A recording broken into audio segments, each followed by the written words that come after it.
এই পানিগুলো কিসের পানি? হ্যাঁ, সব কাস্টিকের পানি, ফ্যাক্টরি পানি।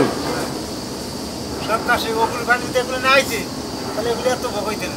এই যে রোলিং মিলগুলি, এই স্টিল মিলগুলি, এগুলিতে এই টিনগুলি সব নষ্ট করে দিল। আর এই যে কাঁচা পানিটা সবচেয়ে বেশি ক্ষতি করলো, মিলের সবচেয়ে বেশি ক্ষতি করলো এই কাঁচা পানিটা ক্ষতি করলো। 1 বছরও টিকে না ঠিক। আমার প্রায় 10 লক্ষ টাকা ক্ষতি করছে। কতদিন ধরে এরকম আসতেছে পানি?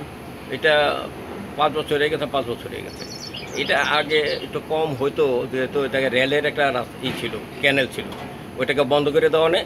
এইটা পানিগুলি এখন এই উপরে রেল লাইনের উপরটা আসছে, তাতে রেলেরও ক্ষতি হয়।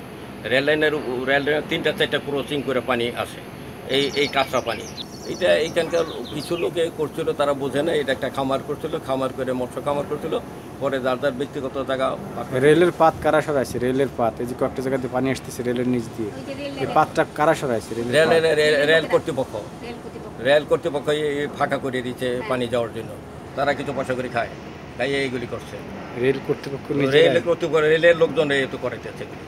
7 বছর ধরে মনে করেন 7 বছর ধরে মনে করেন ওই ইসের ওই রুলিং মিল, সাপার মিল, এগুলি সমস্ত পানিগুলা আমাদের এই রেল ওভারটেক করে আমাদের বাড়িতে এসে নামার পরে আমরা থাকতে পারি না, আমাদের কোনো ভাড়াও চলে না।